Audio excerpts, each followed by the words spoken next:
HeyW.com, I'm here with the crew from Jennifer's Body. So, Megan, I believe you are Jennifer's Body. Yeah, just the body part. Just we hired someone else to do the face acting. What is your character? She's the captain of the flag team in a really small town. Like, I think of as like Oshkosh, Wisconsin, kind of. That sort of a town. Yeah. Basically, her journey is she's got this friend that she kind of preys on emotionally and mentally. And she gets improperly sacrificed by this group of guys that are in a band, Adam Brody's band. And they basically are performing a ritual to Satan in order to try to get a record deal. And so they sacrifice her thinking she's a virgin, but she's not. She's not even a backdoor virgin. And what happens is... That's her words. It's one of those. Yeah. They're Diablo's words. One of those Diablo. So what happens when you do a sacrifice and it's not the proper way is the victim becomes taken over by a demon. And then in order to live in my state of undead, I have to feast on flesh. And so I start eating the boys in my high school.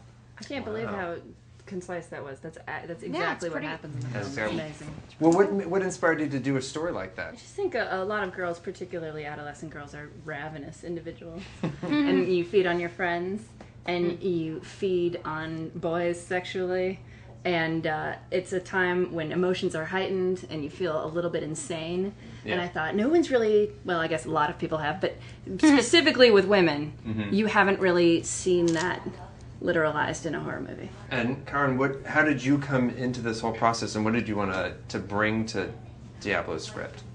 I read the script and I was just blown away by the originality of it and just the spirit of it and the sense of uniqueness about it. And I just hoped I could translate the craziness of the script, because you don't really read that much these days that has a sense of like recklessness and like kind of the emotional insanity of adolescence, which I thought the whole movie plays to me as a metaphor for that. And that's what I connected to in it. Did you have some good deaths? Did you enjoy some good sort of horror movie deaths? I really looked forward to the kills. Yeah. I would look at the schedule and say, oh, right, we got to kill today. What was your favorite one?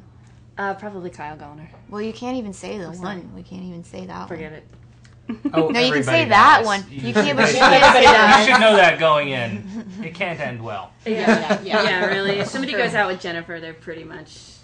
They're done. Toast. Yeah. How many are you Comic-Con veterans, and how many of you are here for your first time? Is this like Rocky Horror, where you're like a virgin if you haven't been?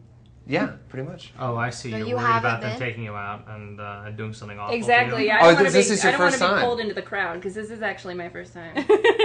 And that makes you nervous a little bit. A little bit. Have you been, Jason? This is my first time. I got here a couple hours ago. I just walked the floor. Yeah? I was Are you okay? prepared by the amount of people. I wasn't prepared for the smell. Yes. It gets right. It's strong. It's It pungent. definitely gets right. Costumes. It means the smell of excitement. It couldn't possibly be insulting. People could see the film. Well, when I just look forward over my career and I imagine the amount of my films that will appeal to the comic book crowd. Yeah, but this one's the one that's coming out in like a month. Yeah. Oh yeah, there's nothing that I could say that could harm this film. It's too good. Good. Those are strong words. Those are really strong words. Oh yeah, no, everyone else should be afraid of us.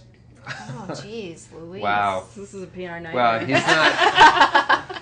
Don't worry. I have a feeling that anything said at this end of the couch is not going to be used. So I think you girls are going to be fine. Done. Well, so you guys are new to Comic-Con, or you were here with... I was here with Ian Flux Ian in Flux, 2005. I came last year just for my own, just to go by myself. Which is awesome. Yeah, Yeah, that's kind of actually, awesome. I walked around, and it is so crowded that sometimes you can't get to the booths that you want to get to unless you have like all day to spend. But Unless you're Megan Fox. well, yeah, but you know, nobody. Nobody noticed because I'm way shorter than people think I am. Everybody thinks I'm like 5'10" and I'm only 5'4", so nobody's looking down here for me. They're all looking up here, so I can like sneak by and sneak around. That's good. Yeah. Did you buy any like weird toys? I mean, That felt very loaded. you know what I'm saying. No, I bought a Ninja Turtles t-shirt and sweatshirt. That was as weird as I got. Is there anything that you'd want to dress up as if you were going to walk around? Like anything that you really geek out on?